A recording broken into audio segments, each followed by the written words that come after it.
बिस्मिल्लाहिर्रहमानिर्रहीम। अस्सलाम वालेकुम। मेरा नाम डॉक्टर बख्त है। मैं इस्लामाबाद इंटरनेशनल हॉस्पिटल में इंटरनल मेडिसिन के डिपार्टमेंट में एज आ रजिस्ट्रार काम कर रहा हूँ। आज हमारा टॉपिक है साइनोसाइटिस, जिसको हम उर्दू में कहते हैं नाक का जलन या सोजिश।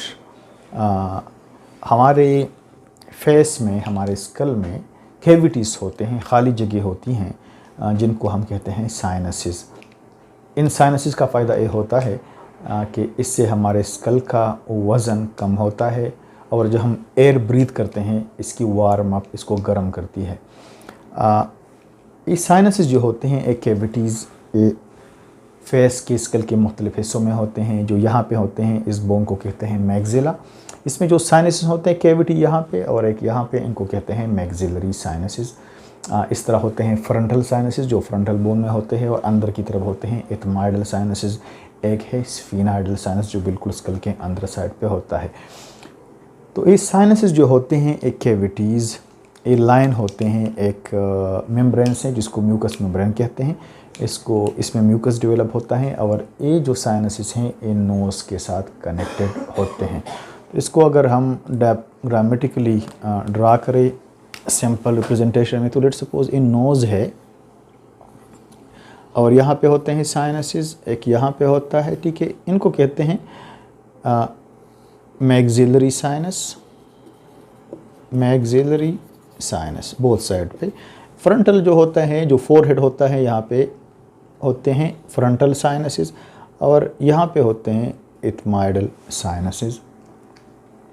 इस तरह स्फीनाइडल साइनसिस। तो ये ओपन होते हैं नोज़ में, तो ये इंटरकनेक्टेड होते हैं। कभी कभी इस तरह होता है कि ये जो साइनसिस हैं जिसमें कैविटी होती हैं, जिसको कहते हैं म्यूकस मेम्ब्रेन, इससे म्यूकस सीक्रेट होता है अंदर की तरफ इस तरह। कभी कभी इन साइनसिस की इन्फ्लेमेशन हो जाती हैं, कभी नोज़ की इन्फ्लेमेशन जिसको राइनाइटिस कहते हैं हो जाती हैं, और ये इन्फ्लेमेशन यहाँ पे स्प्रेड हो जाती है। ये इन्फ्लेमेशन जो है इसको कहते हैं, या इन्फेक्शन इसको कहते हैं sinusitis. Can write it down, sinusitis. ये एलर्जीज की वजह से भी हो सकता है, वायरल भी हो सकता है, और सुपर इम्पोज्ड बैक्टीरियल भी हो सकता है। तो कितने टाइप हो गए? It can B allergic type because of allergy, viral और बैक्टीरियल।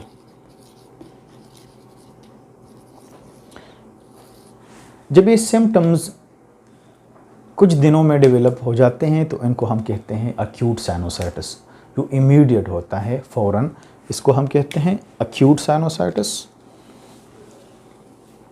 और अक्यूट साइनोसाइटिस के सिम्टम्स क्या होते हैं, अलामात क्या होते हैं? मरीज़ को प्रॉब्लम होते हैं नाक का बहना, रनी नोज़, जिससे ग्रीनिश या येलोविश डिस्चार्ज होती है। तो इसको कहते हैं अक्यूट साइनोसाइटिस, एक टाइप हो गया। इसमें होता है रनी नोज़, नाक का बहना, हेडेक होता है, इसमें स्नीजिंग हो सकते हैं। फिर हमने बताया कि it can B allergic, it can B viral और बैक्टीरियल भी हो सकता है। कभी कभी इस तरह होता है एलर्जी हो जाती है, पहले वायरल इन्फेक्शन हो जाता है, फिर माहौल बन जाता है यहाँ का बैक्टीरियल ग्रोथ के लिए और बैक्टीरियल इन्फेक्शन हो जाती हैं। तो पेशेंट को फ्रंटल हेडेक होता है, यहाँ पे प्रेशर फील होता है, कभी कभी नोज़ के इर्द गिर्द स्वेलिंग होती है, आइज़ के इर्द गिर्द स्वेलिंग हो जाती है। तो इस साइनोसाइटिस के अलामात हैं। अभी ट्रीटमेंट क्या है साइनोसाइटिस का? तो एक तो होम रेमेडीज़ हैं। पेशेंट को हम कहते हैं कि कोल्ड एक्सपोजर अवॉइड करें, मास्क पहने, गर्म खुराक लें और ठंडे पानी, ठंडी बेवरेजेस जो हैं ठंडे पानी से परहेज़ करें, आइसक्रीम वगैरह ना लें इस दौरान। और सिंपल पेनाडोल देते हैं अगर हेडेक होता है। कभी कभी इस तरह होता है कि अगर ये बैक्टीरियल होता है तो फिर हम इनको एंटीबायोटिक्स भी देते हैं। तो वायरल इन्फेक्शन जो होते हैं ये सेल्फ लिमिटेड होते हैं। इसका time period it can extend from 1 to 2 weeks, 2 हफ्ते तक ये एक्सटेंड हो सकता है।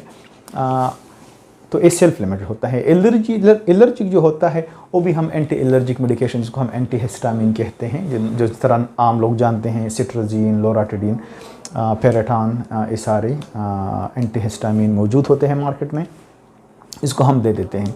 बैक्टीरियल इन्फेक्शन भी एंटीबायोटिक के साथ कवर हो जाता है। कभी कभी इस तरह हो जाता है कि ये इन्फेक्शन कभी कभी 12 वीक से ज़्यादा हो जाता है, जिसको हम कहते हैं, बाज़ क्लासिफिकेशन में 6 वीक लिखा है कि जब ये इन्फेक्शन 6 वीक्स, ये प्रॉब्लम जो है साइनोसाइटिस का मोर देन 6 वीक्स तक एक्सटेंड हो जाता है, मरीज़ को अलामात स्टार्ट हो जाते हैं, 6 वीक्स से ज़्यादा हो जाते हैं, तो फिर इसको हम कहते हैं क्रॉनिक साइनोसाइटिस। क्रॉनिक साइनोसाइटिस क्यों डेवलप होती हैं और किन लोगों में एक क्रॉनिक साइनोसाइटिस डेवलप होती है? इनके कुछ प्रीडिस्पोजिंग फैक्टर होते हैं, हर एक बंदे में ये डेवलप नहीं होती। प्रीडिस्पोजिंग फैक्टर जो मेनली है, जिस तरह हमने बताया कि अभी एक नोज़ है इस तरह, तो एक साइड हो गया, इनको हम नेयर कहते हैं, नेयर्स, और एक जो अंदर की दीवार है इसको हम कहते हैं नेज़ल सेप्टम। ये हो गया नेज़ल सेप्टम।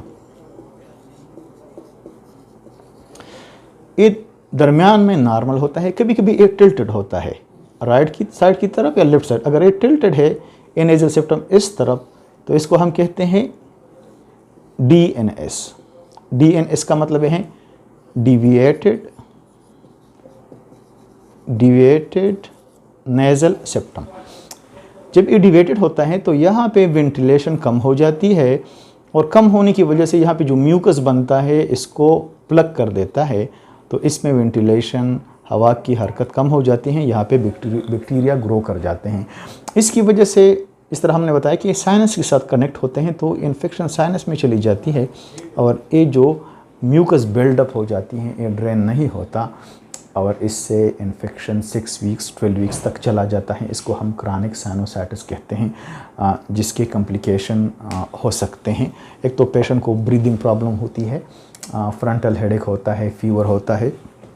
अभी हम जो साइनोसाइटिस है, जिस तरह हमने अलामात बता दिए कि रनी नोज होता है, फेशियल हेडेक होता है, फीवर हो सकता है, इसको हम किस तरह डायग्नोस करते हैं? जिस तरह हमने बताया हिस्ट्री हम पेशेंट का लेते हैं, जो हमने अलामात बताए ये अलामात होते हैं, फिर पेशेंट का हम एग्जामिनेशन करते हैं। अगर पेशेंट को अगर साइनोसाइटिस है, लेट्स सपोज में एक्सिलरी साइनोसाइटिस है, तो ये हम प्रेस करते हैं इन जगहों को। अगर इसमें इन्फेक्शन है, इन्फ्लेमेशन है, तो ये जगह टेंडर होती है। टेंडर का मतलब ये है कि यहाँ पे दर्द होता है, फिर हम इस जगह को पाल्पेट करते हैं। अगर यहाँ पे इन्फेक्शन है तो पेशेंट को ज़्यादा तकलीफ होती है। इसके साथ हम एक्सरेज भी करते हैं, फेशियल एक्सरे जिसको हम कहते हैं एक्सरे PNS, एक्सरे PNS, पैरानेज़ल साइनसिस। इसका हम इस एक्सरे में हमें पता चल जाता है कि जो साइनसिस हैं यहाँ पे या फ्रंटल साइनसिस हैं, इसमें ओपेसिटी तो नहीं है। अगर कोई इन्फ्लेमेशन इन्फेक्शन है तो ओपेक होते हैं, बिल्कुल वाइटिश होते हैं। जितने ब्लैक नज़र आएंगे इसका मतलब है इन्फेक्शन नहीं है, मगर जब इसमें ओपेक होते हैं, वाइटिश होते हैं, तो क्या होता है इसमें हमें पता चलता है कि ये इन्फ्लेमेशन है या इन्फेक्शन है।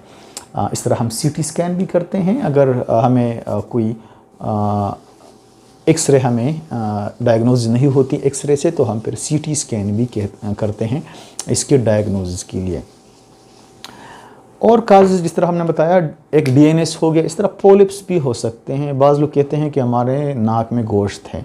पोलिप क्या है? जिस तरह हमने बताया, यहाँ पे म्यूकस मेम्ब्रेन होता है, इसे म्यूकस सीक्रेट होता है, इसको ये ऑयली रखती है, तो कभी कभी ये म्यूकस मेम्ब्रेन यहाँ पे बुल्ज आउट हो जाता है इस तरह नोज़ के अंदर की साइड, और ये ब्लॉक करती है, इसको कहते हैं नेज़ल पोलिप।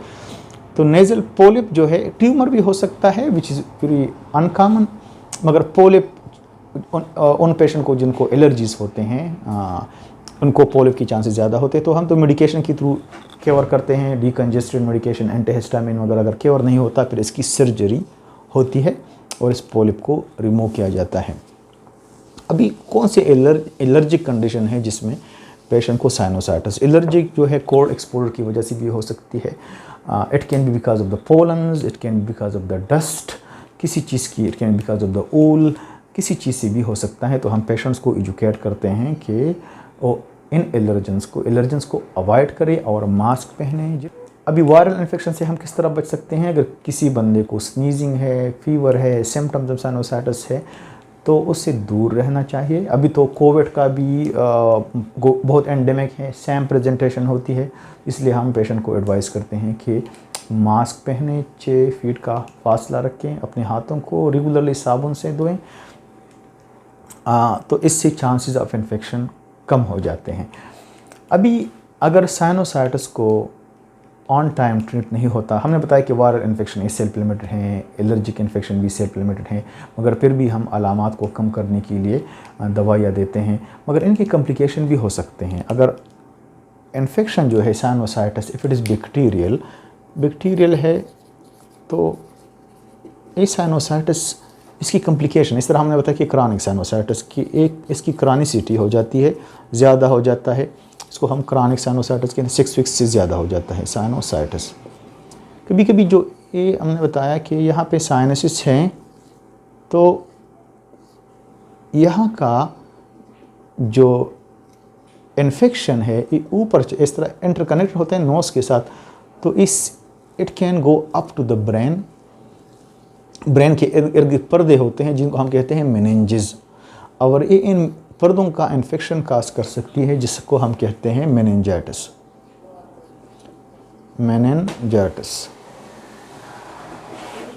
और कभी कभी ये इन्फेक्शन जो है पर्दों से नीचे आ जाता है ब्रेन की तरफ, let's suppose it is brain, और इसको हम कहते हैं एनसेफेलाइटिस, जिसमें पेशेंट कोमा में जा सकता है, पेशेंट बेहोश हो सकते हैं, it can B life threatening.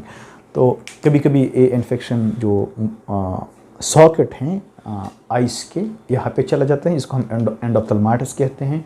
It can lead to permanent blindness.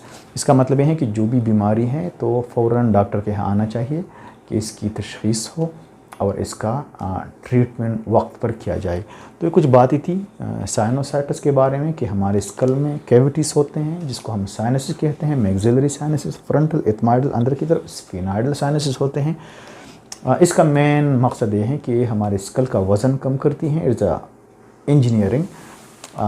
और एक ये है कि जब हम एयर ब्रीथ करते हैं इसको वार्म अप करती हैं। ये साइनसिस कनेक्ट होते हैं नोज़ के साथ, कभी कभी इसकी इन्फ्लेमेशन हो जाती हैं, जलन हो जाती हैं, इसको हम कहते हैं साइनोसाइटिस। ये अक्यूट भी हो सकता है जो फ़ौरन एक ही दिन में अलामात, इसके 2 दिन में अलामात, हफ्ते में अलामात स्टार्ट हो जाते हैं। पेशेंट को रनी नोज़ होता है, it can B watery discharge, yellow discharge, greenish discharge in case of bacterial infection. और ये जो है अगर 6 वीक से ज़्यादा है तो इसको क्रॉनिक साइनोसाइटिस कहते हैं। पेशेंट का हिस्ट्री लेके इसको हम एग्ज़ामिन करते हैं, इसका एक्सरे करते हैं, एक्सरे पीएनएस कहते हैं, कभी हम इसका सीटी स्कैन भी करते हैं।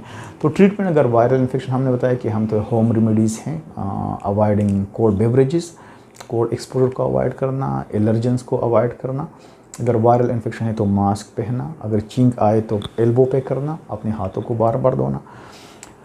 और अगर बैक्टीरियल इन्फेक्शन है तो फिर हम देते हैं एंटीबायोटिक्स। हमने इसकी कॉम्प्लिकेशन भी बता दी, क्रॉनिक साइनोसाइटिस, ब्रेन के पर्दे मेनिंजाइटिस हो सकता है जिसको हम गर्दन तोड़ बुखार कहते हैं, ब्रेन का इन्फेक्शन जिसको हम एनसेफेलाइटिस कहते हैं। तो इन सारी कॉम्प्लिकेशन से बचने के लिए पेशेंट को अगर ये अलामात हैं, इस तरह हमने बताया आजकल कोविड बहुत कॉमन है, हर एक केस जिनको सिम्टम ये होते हैं, जिसको कफ होता है, शॉर्टनेस ऑफ ब्रीदिंग, हमारा प्रोविजनल डायग्नोसिस ये होता है कि पेशेंट को कोविड है अनलेस प्रूव्ड अदरवाइज़, तो हम इसको आइसोलेट करते हैं, इसकी हम कोविड एंटीबॉडीज़ करते हैं, इसका हम चेस्ट एक्सरे करते हैं, HRCT करते हैं। तो ये सारी एहतियात बहुत जो है ज़रूरी हैं। आजकल जो है sinusitis it can B Covid, young population में कोविड जो है इट कैन बी रिकवर क्योंकि इम्यूनिटी स्ट्रांग होती है।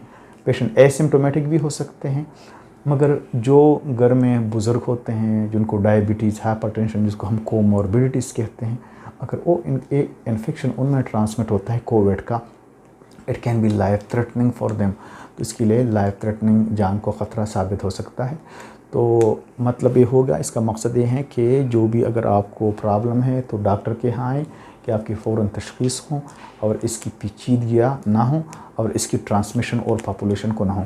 तो उम्मीद है कि ये वीडियो फ़ायदेमंद होगी पॉपुलेशन के लिए। It is an educational video.